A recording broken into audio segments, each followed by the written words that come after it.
Bloomberg Audio Studios. Podcasts, radio, news. When Brianna Gordley got to college her freshman year, she wasn't prepared for the winters. Born and raised in Texas, and I went to Kentucky for school. So clearly there's a weather difference there. I needed more pants, a lot more sweatshirts, some jackets. But as a full-time student and a part-time bartender, Brianna didn't have that much extra cash to spend on new clothes. So when her friend told her about something called Buy Now, Pay Later, she remembers being intrigued. It seemed almost too good to be true. But then Brianna downloaded an app and it confirmed what she'd heard. She could get around $100 worth of winter clothes from Forever 21 and pay the bill off over 4 smaller installments. That made sense to me. Like, I can have easily $25 in the next 2 weeks to make this one purchase. But that one purchase quickly snowballed. It started from things I needed to just, oh my gosh, I have all this access to buying things I didn't really need, but that I thought I wanted. In less than a year, Brianna remembers spending about $1,500 on clothes, makeup, accessories. Soon she started missing payments and getting hit with late fees. Eventually, debt collectors started calling. And that's when I got very scared. It was crippling, definitely crippling anxiety, crippling fear until I was able to come out of it. Brianna is one of a growing number of American shoppers who have made online purchases using services called Buy Now, Pay Later, also known as BNPL.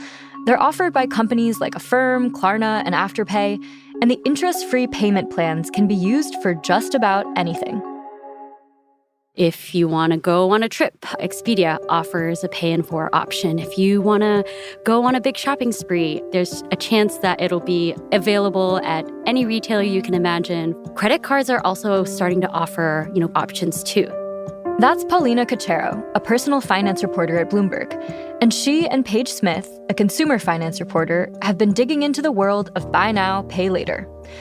Paulina and Paige say that on top of trouble for individual consumers like Brianna, concern is growing about just how little we know about this debt. That's because many of those BNPL companies don't share the same data that other types of lenders share.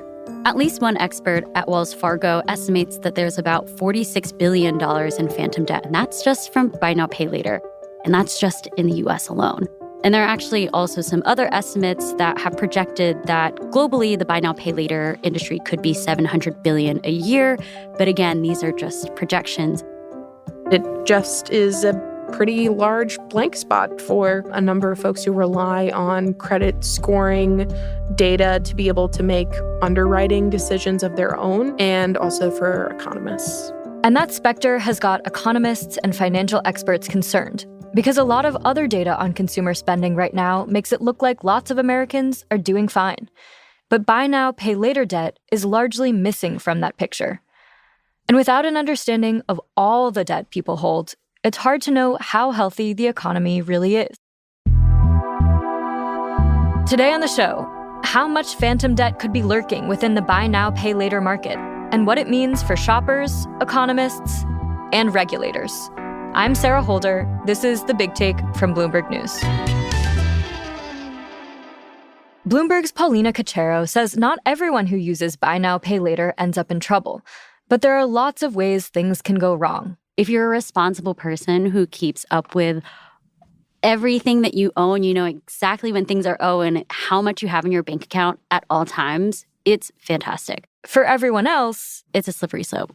Paulina told us that while some services may advertise zero interest, the devil is often in the details. Yeah, so a lot of the Buy Now, Pay Later services do charge late fees or a percentage of your purchase when you fall behind on payments.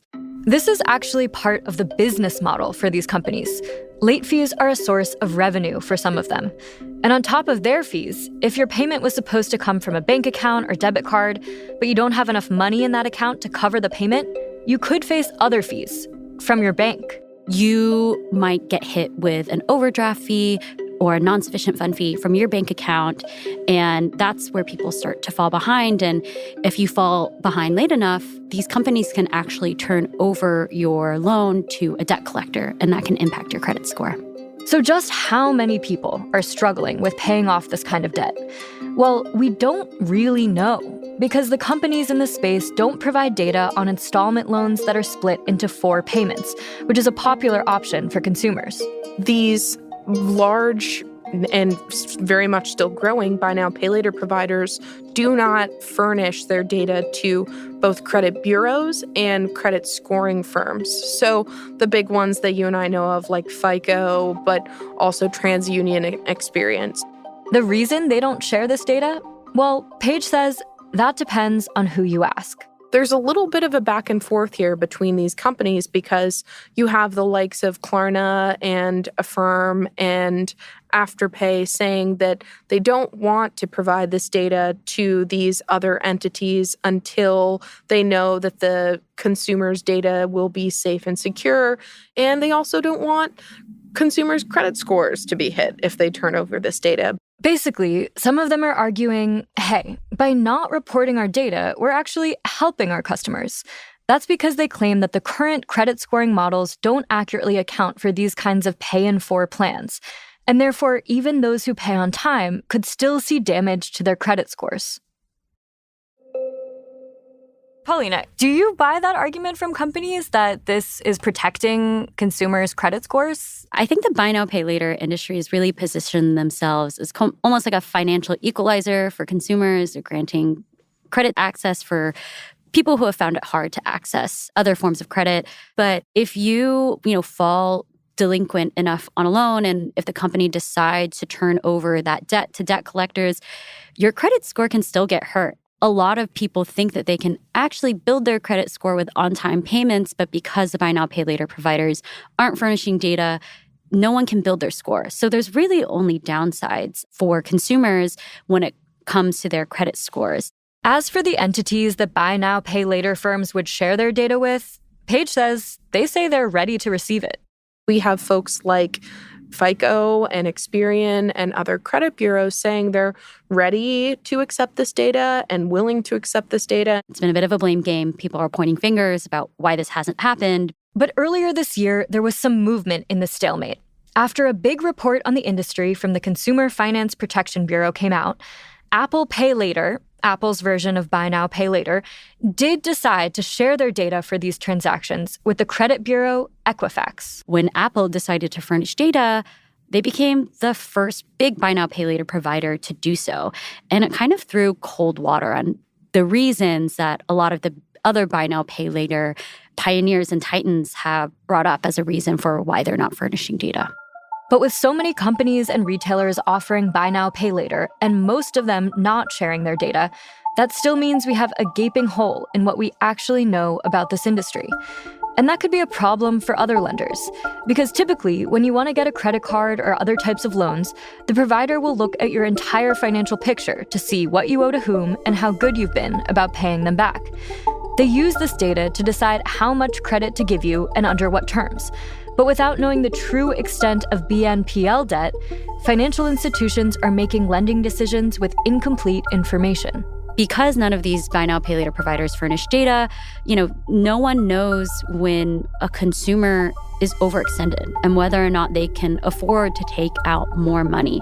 And Paige and Paulina say that's not just a problem for lenders. It also matters to economists and anyone who's trying to take the temperature of the entire economy. One analyst that Paige and Paulina spoke to even put a name to the estimated billions in buy now, pay later debt we can't see. They called it phantom debt.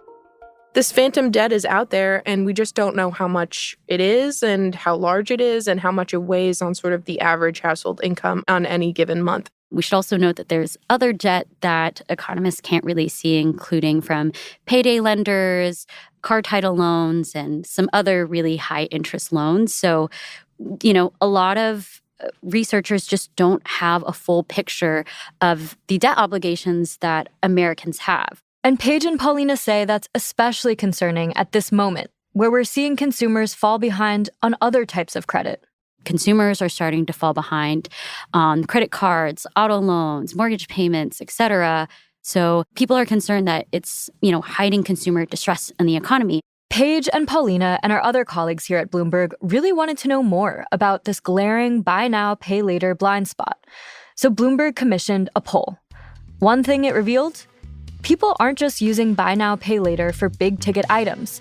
Almost half the people they surveyed are using it or have considered using it for essentials.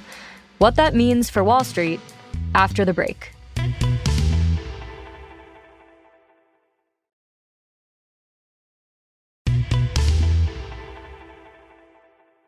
Bloomberg partnered with the Harris Poll to put together a survey about how Americans use buy now, pay later loans and how they're thinking about them.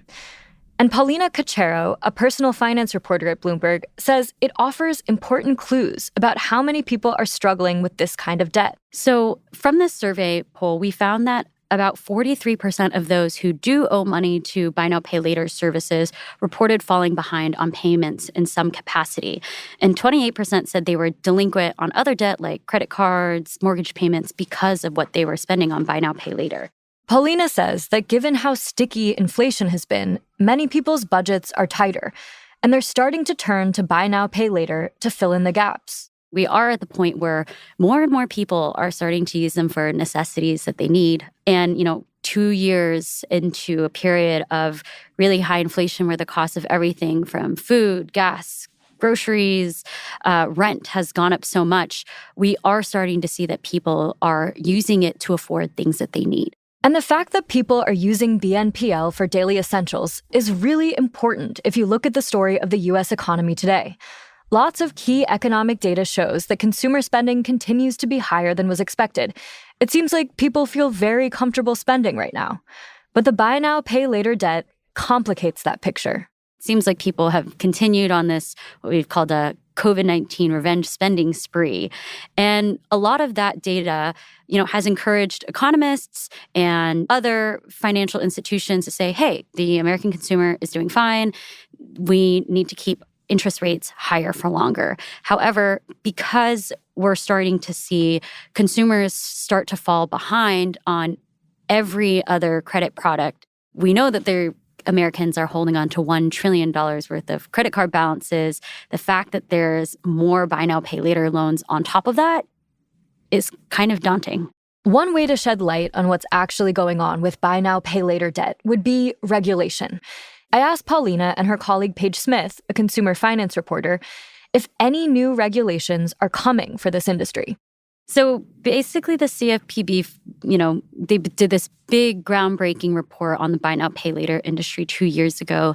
And since then, they have said that they would issue guidance on whether the buy now, pay later industry should be regulated like other forms of credit. Nothing clear has really come through so far. And then another regulator, the controller of the currency, essentially warned banks about entering this space and kind of cautioned them of some of the risks associated with buy now, pay later lending because it is fundamentally different from traditional lending in some ways, but in other ways, it is quite similar. The issue has also gotten the attention of Congress. Senator Sherrod Brown led a hearing about the risks of buy now, pay later in 2022. Companies tell us these new products are innovative, they're easy to use, they'll give people more options. But so often, innovation is just a new way for companies to make money while trapping people in debt. And one person who was called to testify was Brianna Gordley, who racked up all that buy now, pay later debt in college. Introduction, and thank you, committee members, for this opportunity to provide a virtual testimony on my experience with buy now, pay later products. Brianna, you testified about your experience in 2022. What did you hope to communicate with lawmakers there? Yeah, I was very scared to do it. But what I really wanted people to see is that this can happen to anyone. It's funny how I was using these apps and I don't think I ever knew what they really were. And if I had known, would I have still agreed to use what actually can be a complicated product to someone who's just 18 or 19? And if there had been more regulation on this industry at the time when you first got into BNPL debt, how could that have changed your experience? Have you thought about that? I do. I think things would have been more clear. There are times when I thought, is this a credit card? Or times where I thought, are they checking my credit? I just had no idea what I was even doing, and I was still doing it. And so there are times when I wonder, would regulation helped? Would it have made these products, their business model, just a little bit more clear for me to understand? So I think about it a lot, and I think it would have been extremely helpful. Today, Brianna works in consumer advocacy at an organization called Texas Appleseed. She actually advises people on financial products, including buy now, pay later. I think a lot of these products can be very helpful and give people a way to access things that they wouldn't normally be able to. And then I say, but you have to be careful. You have to know what you're getting yourself into, and let me help you with that. You need to really read the terms and let me read them with you. And I'm equal sad and angry and frustrated and just wondering how it's gotten here and how regulation may or may not help. Thanks for listening to the Big Take podcast from Bloomberg News. I'm Sarah Holder. This episode was produced by Jessica Beck. It was edited by Caitlin Kenny and Craig Giamona. It was mixed by Veronica Rodriguez. It was fact-checked by Adriana Tapia. Naomi Shavin and Kim Gittleson are our senior producers. Our senior editor is Elizabeth Ponso. Nicole Beamsterboer is our executive producer. Sage Bauman is Bloomberg's head of podcasts. If you like this episode, make sure to subscribe and review The Big Take wherever you listen to podcasts. It helps people find the show. We'll be back tomorrow.